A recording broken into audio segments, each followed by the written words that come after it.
All right, I'm here live from the Warfield in San Francisco, California, talking with Jacoby Shaddix, frontman for the band Papa Roach.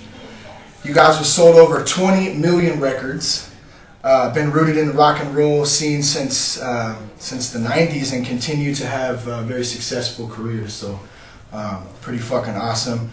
You just released your 8th studio album titled Fear. And I just want to say thanks for taking the time out to come on the podcast today. Yeah, that's what's up, man. Thanks for having me, man. That's quite the introduction. You know what I'm saying? That's some records right there, dog. Shoot! That's crazy. Yeah, it is a trip, man. To think, from where you guys started in just little old Vacaville, the community center and that whole scene is pretty cool. Yeah, it is a trip. I definitely like. Every time I go back to that town, it's like a trip down memory lane. Like I'll be down there next week. We're shooting a music video at the DeVille Theater down in Vacaville. So you got to come by and check it out. Oh, yeah. I would definitely do that. That's great. So when I go back home, it's just that it's nostalgic for me. I trip on it. I was old, going down Main Street. I'm like, I was a little kid running these streets, and now I'm a grown man coming back, like bringing the rock back to Vacaville, dude. It's cool. That's so good to hear too, because they opened the club up, and they've been doing a lot of trying out a lot of different things there. I think it's such a great location. It's such a great spot in a great town too. I mean, you're halfway to Sac, you're halfway to the city. Yeah. Good little venue. Sometimes I wonder, why'd I move away? This place is awesome. You know what I'm saying? But Sacramento's now my home. I've been out there for ever since I graduated high school. Me and my wife moved up there right after we graduated, and then. Just kind of Sacramento, just been stomping around that area. I'm a NorCal kid, period. Me too. I tried the whole SoCal thing out, and it's nice down there. Beaches are great, but NorCal's my home for sure. So the way I kind of wanted to also approach this conversation was, I think it's important that as men and as the men and women and the things that we go through in our lives, it's important to talk about the past times, but it's more important to me to focus on our lives now. Yeah. So my first question for you was, who is, through all the ups and the downs, who is Jacoby Shaddix today? Today? Dang. Who am I today? I'm a person that's very passionate. I'm driven, motivated. I'm clean. I'm sober. I'm someone who forgives. I'm someone that's on the hunt for the best version of myself, you know what I'm saying? And through that, have my failures and my ups and downs in that. And, but most important, I'm just a passionate person. I'm passionate about my art, passionate about my family. I'm passionate about my relationship with God. I'm passionate about my relationships, period. A lot of times in this business that I'm in, it's like people just be focused on the money hunt and how many records can you sell and how many chicks can you bang and how many this and that and how many cars you got or how big your house is and I've had a lot of crazy experiences in my life and done a lot of crazy shit, but when I look back in hindsight, those weren't the things that defined me. It's the relationships in my band and my family and my spiritual, those are what truly define me, and that's what makes me who I am. And I'm just grateful that I'm on that hunt, to just keep looking after that stuff, because I could go chase the money and the women and the fame, and that's it's I call it the God-sized hole. You know what I mean? Yeah. I just be trying to fill the God-sized hole with all those other things that just really don't mean shit. Yeah. And it's We had talked about that, I think, a little bit briefly at the church when I saw it out there around Easter, and we had talked about how the possessions and the things in life that we kind of seek, that we chase after, they can never fulfill a man's soul like the Spirit of God, whatever your God may be, power, and I don't know. There's something about that that's just. It's very powerful, I guess, once you understand it too. And you bring up another good point too, is that I think a lot of people, they are on the point of a rock star, the cars, the money, all this shit that comes along with it.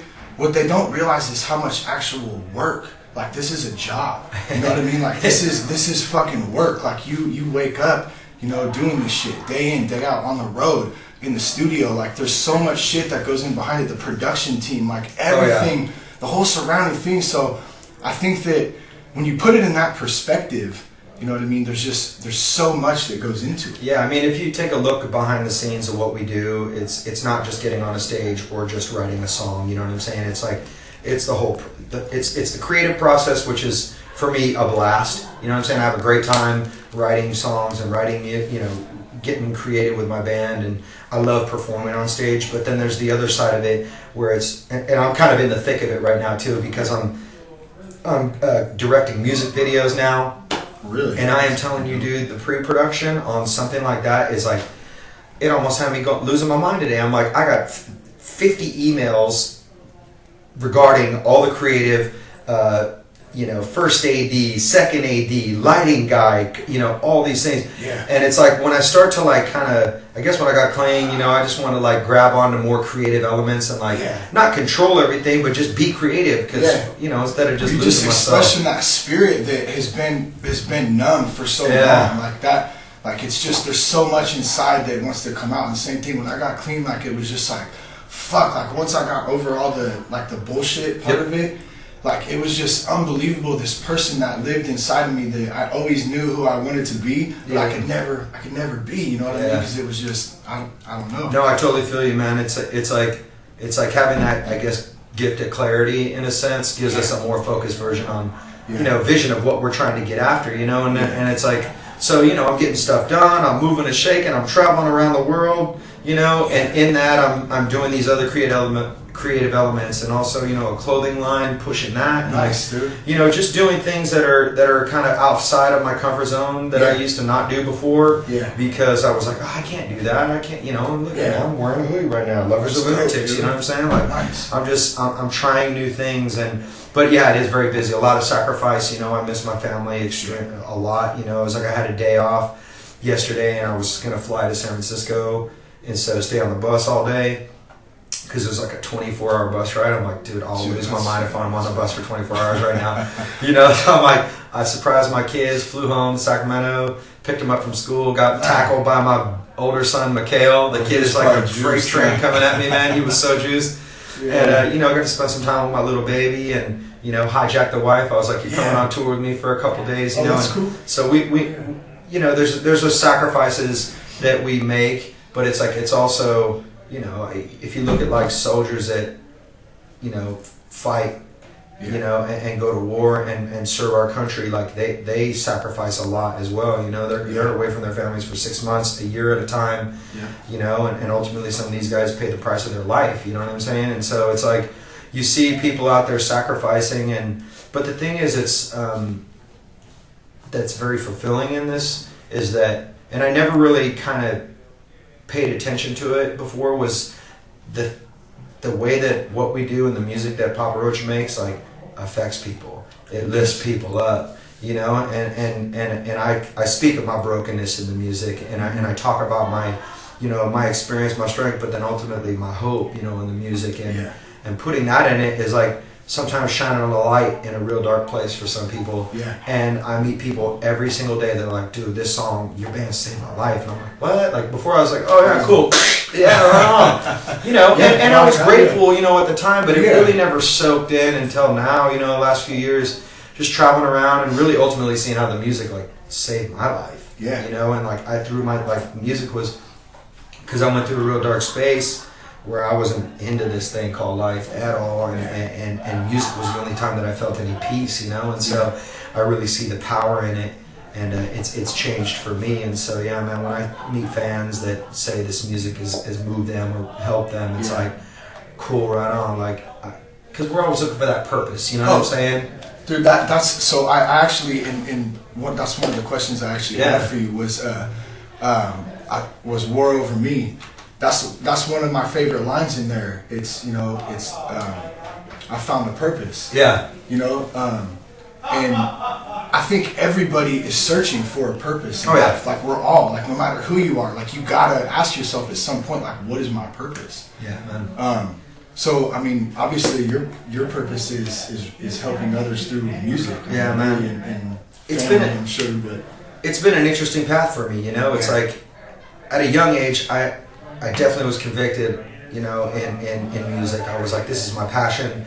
You know, this is my purpose, to rock out. You know what I'm saying? And that's all it was. It was just to like rock out. You know what I'm saying? Look on stage and have fun. You guys are known for your live shows. Yeah, yeah. Albums are great too, but your live performances, for anyone out there who hasn't have got a chance to watch Papa Roach perform live, the live shows are fucking phenomenal, dude. The energy is just ridiculous, and I'm super excited to watch. Cool, yeah. Tonight's gonna be banging, dude. I know, bro, because we're home to dude. I'm just fucking juiced. But yeah, it's gonna be dope. You know, but I take a look at like, you know, deeper into what we do with this band, and it's like, before it was just getting on stage, and now that I see that how we connect deeply with our fan base and move people with music, that is to me the most powerful thing.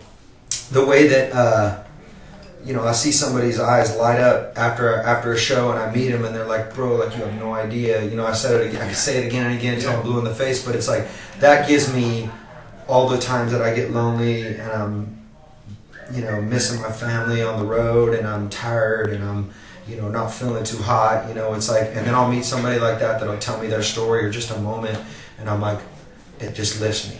It gives me that purpose, you know. And a lot of us, you know, search our whole lives for that thing, and I definitely found it young, but I didn't find the full reason of why I'm in it. Yeah, the full scope of it wasn't realized until like the. It's mega, dude. It's powerful, man, and I see it right now every day, and it's like we just put out the new record, Fear, and it's like people are just tripping on it. Fans are like, "I love this record, like it's great. It's the best record you put out since like blah blah blah, or best record in 10 years, or this is my favorite record." I'm like what?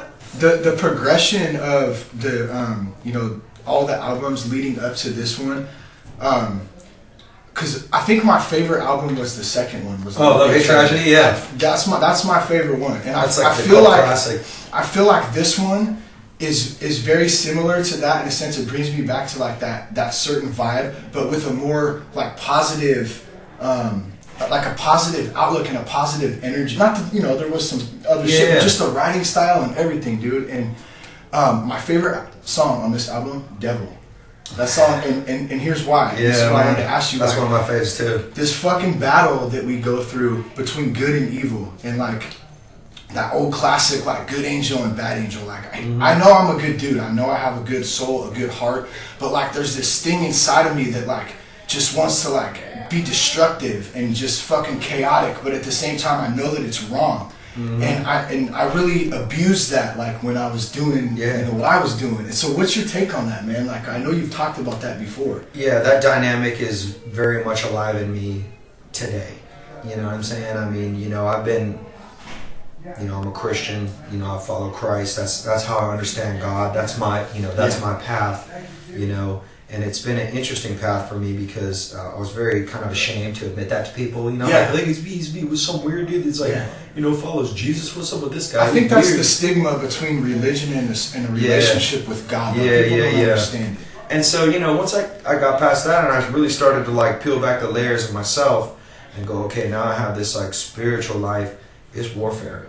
It's straight warfare because I know where my allegiance lies, and there's a darkness in this world that I'm drawn to, that I'm like talking to my homies. I'm like, dude, why? Like, God relieve me of this obsession to be this way or to do these things. You know what I'm saying? And it's like, but the thing is, what's awesome about it is now that I'm aware and I see like where the darkness pulls me and draws me, and that's for me, that's the best thing in the world is that I see it. You know what I'm saying? Am I perfect? No. Do I fall to temptation? Yeah. Am I gonna be perfect? Never. Do you know what I'm saying? But am I gonna fight this fucking war? Yes. You know what I'm saying? Like, and I felt that being in Las Vegas was the perfect place to make that record, and it drew those things out of me because, you know, I was on the hunt for a better version of myself, and I went to this city where it's like the scene of the crime, dude. You know what I'm saying? Like that place brings out the worst in me, and it was a trip because when I was there. And I had like this like armor on myself, you know what I'm saying? And I felt protected, but I knew that I was there for a reason, and it was for me to grow stronger as a man, as a spirit. You know what I'm saying? And it's like that city could eat you up, and you can get caught up in the whole, hookers and cocaine and money and just the whole thing. Yeah, dude, it's there, man. And I was like, you know what? I'm gonna throw myself in this creative, man, because I'm way more passionate about this creative. Like, I used to be passionate about all that other stuff, and it just, to me, it's like, I could go do that, but I know where that leads me. You know what I'm saying? And I'm tired of just getting burnt by that flame, you know what I'm saying? And the devil can come to me in many different ways, you know what I'm saying? Yeah. He can present himself as opportunity. He can present himself as a beautiful woman to me. Yeah. You know what I'm saying? And I say he, but it's like, it's just it's a temptation, you know what I'm saying? And I've fallen to it so many times, and I just see where it puts me at the end, you know what I'm saying? I fall to that and slip up, and I'm caught in a room alone by myself wanting to put a gun in my mouth. Fuck that. Yeah. You know what I mean? No way, dude. Those, because it can escalate very fast. Mm-hmm. You know, those thoughts, like once you get kind of wrapped up in them. Oh yeah. Yeah, dude, that's fucking true. That's great track too. The bass line in that song. That's why. Like when I first heard it, I was like, damn, Toby fucking ripped. Yeah, he just brought it. We've been working on that song actually for like not tonight, but on the next time we're coming over, we're doing a show, Vacaville. Nice. April 18th. We're doing a benefit show. Yeah, okay, great, man. In Andrews Park. It's a benefit show for this cancer center that they're building in Vacaville. So. Got it. Okay. Yeah, dude. But that song, we've been working on that song for a few years. We were going to put it on Metamorphosis. It didn't make it on that record. That bass line and that music, I never could put the right words to it. You know, and sometimes music works that way. You know, it's like we'll just kind of fool around with something. Work. Yeah. We'll fool around with it, and it just didn't have a home yet. And finally, on this record, we didn't double back, we triple backed on this one. Tried it again, and I was in the right place at the right time, and it just brought the right energy out. Yeah. It fit. It's crazy how timing is really everything. Like that's the old cliche thing, like timing is everything, but really it fucking is. Like it's gotta be like the right time for stuff. You know what I mean? Let's see, man. So here's a question I have for you, man. I thought this would be interesting. Is so when I was like 15, 16, dude, Nick Trainer was like a huge influence, like on me, just like his style of writing and stuff. Mm-hmm. And we all, or some of us know, for those who don't, Nick died in, I don't know, I think late 90s. Yeah. I just, did that have an effect on you at that time? I know we're backtracking a little bit. Yeah. But I mean, I think it affected the whole community, like the whole punk rock community, the whole music scene. And I just kind of wanted to get your take on that from definitely. I mean, knowing Nick, such a good. He was such a bright light, you know what I'm saying? And like coming in, he would just light up a room, you know what I'm saying? When he stepped on stage with his boys, it was real, and then you hear that he dies from this thing, you know what I'm saying? This addiction, this crazy ass lifestyle, and for me, I'm like, oh man, it's so sad, but it didn't stop me from living that reckless life. You know what I'm saying? Like, people ask me, like, hey, what would your older self say to your younger self? Yeah. And I'm like, I save my breath, dude, because I know my younger self is just way too stubborn and just bullheaded to even listen to anybody. Yeah. And so that's the thing, man, is sometimes we have to go out there and learn by our own mistakes, and some of us have to go out there and die. You know what I'm saying? And that's just it. You know what I'm saying? That's like, I believe my addiction's straight goal is for me to be in a casket. You know what I'm saying? Like that's the goal. Like it wants to take me out, and I'm like, oh, man, I'm lucky that I've made it this far, and so that's why I just hit my knees every day, please and thank you, and just be in some gratitude and be grateful. I'm above ground. That's how I felt today. Actually, coming out here, I was thinking on the way. I was like, here, I get this opportunity to sit down and talk with you, about this whole addiction, just life in general too. And I've had some really close homies and some really close family who well, some of them mentally will never have that opportunity, and physically, the ones that have passed on, will never have that either. Dude, that's heavy stuff, man. That's why you're sober, homie. You know what I'm saying? Because I can deal with that shit. Yeah. 2. Okay. All right. So we got 2. Right. Oh, we got. We'll wrap when we're done. Okay. All right. Damn. Let's see. Sorry, man. I kind of got off beat. That's all good.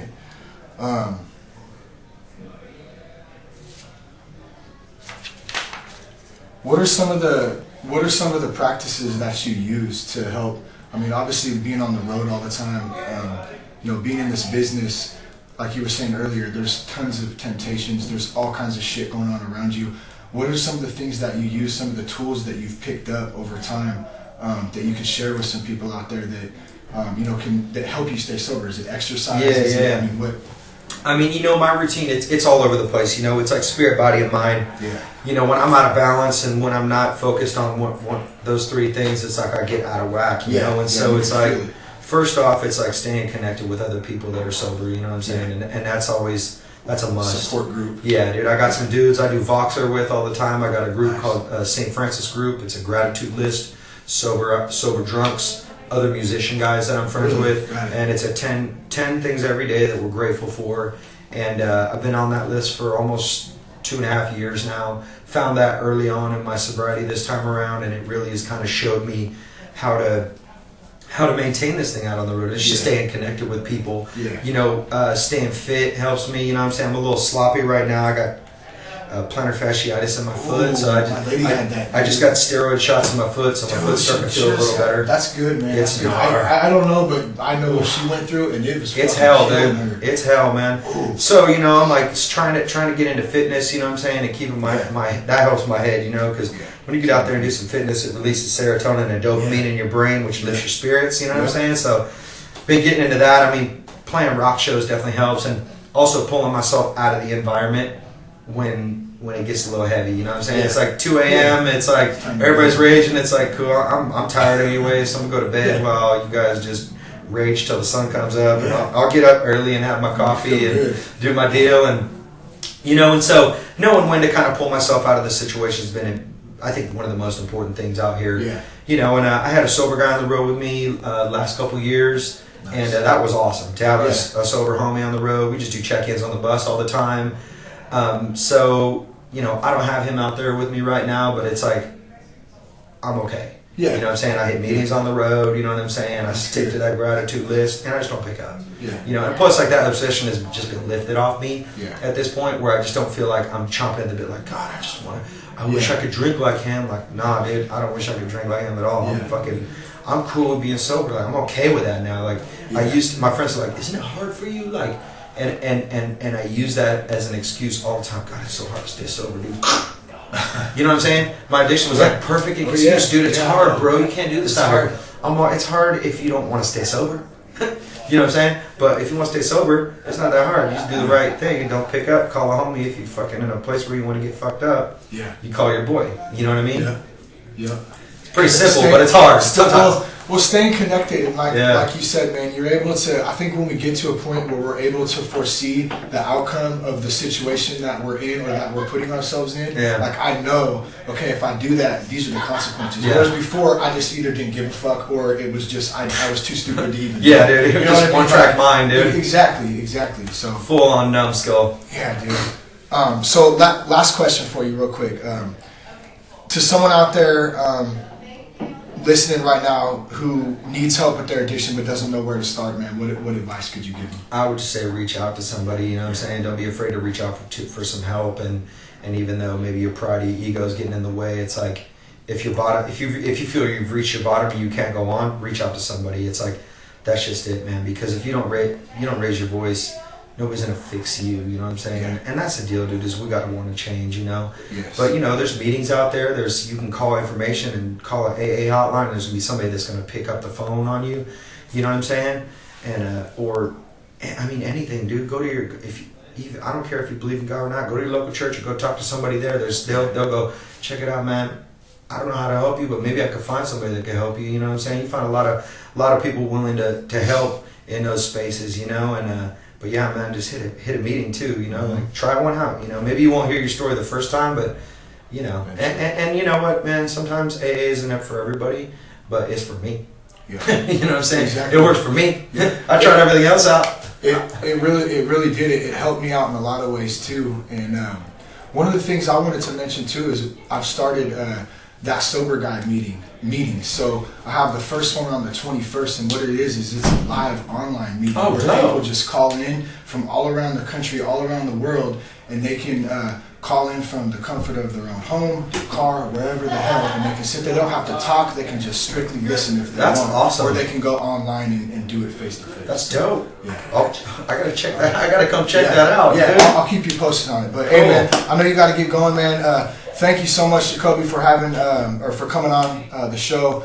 That Sober Guy podcast. Check Papa Roach's new album out, Fear. It's fucking kick ass, and it's one of the best that I've heard yet. So thanks again, Thanks, man. All right, For real, dude. Thank I you. really appreciate it, man. Thank you. I did too, man. Thank you very No, much. dude.